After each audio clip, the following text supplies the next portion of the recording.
شروع اللہ کے نام سے جو نہایت مہربان رحم والا ہے۔ مفتی محمد جاوید اقبال قاسمی صاحب جمعیت علماء بہار کے دوبارہ صدر منتخب کیے گئے ہیں، چنے گئے ہیں۔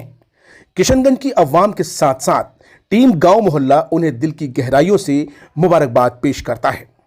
آپ کو بتاتے چلیں کہ جمعیت علماء بہار کا انتخابی اجلاس آج پٹنہ کے اونڈا میرج ہال میں منعقد ہوا، جس میں جمعیت علماء ہند کے جنرل سیکریٹری مولانا محمد حکیم الدین صاحب مشاہد کے طور پر موجود رہے۔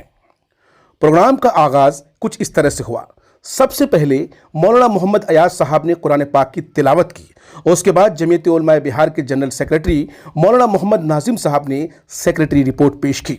انہوں نے بیتے 3 سال کی کارگزاری پیش کرتے ہوئے کہا کہ جمعیت علماء بہار الحمدللہ تمام ضلعوں کے ذمہ داران کے سہیوگ سے بہار میں شاندار کارکردگی کر رہی ہے۔ انہوں نے کہا کہ اس دوران کورونا سنکرمن کی وجہ سے صوبے میں بھیاوہ استھتی پیدا ہوئی۔ ایسے وقت میں جب اپنوں نے اپنوں کا ساتھ چھوڑ دیا، تب جمعیت کے ساتھی مدد کی امید بنے رہے، جان کی پرواہ کیے بغیر مصیبت زدہ لوگوں کی خدمت کرتے رہے۔ اور اس کے بعد مفتی محمد مناظر نعمانی صاحب نے جمعیت علماء ہند کا تعارف کراتے ہوئے جمعیت علماء بہار کے صدر کے لیے مفتی محمد جاوید اقبال صاحب کا نام پیش کیا، جس پر علماء بہار کے تمام اراکین نے اس کی تائید کی۔ اس کے بعد نائب صدر کے لیے مختلف علاقوں کی نمائندگی کے لیے 11 علماء و دانشوران کے نام پیش ہوئے، جس میں 7 لوگوں نے اپنے نام واپس لے لیے۔ اس طرح 4 نائب صدر میں مولانا قاری شہرت صاحب جہان آباد، مفتی اطہر قاسمی ارریا، مولانا احسان صاحب بھاگلپور اور انجینئر آفتاب صاحب پٹنہ منتخب کیے گئے، جبکہ خازن کے لیے مولانا محمد ذاکر صاحب منتخب کیے گئے، چنے گئے۔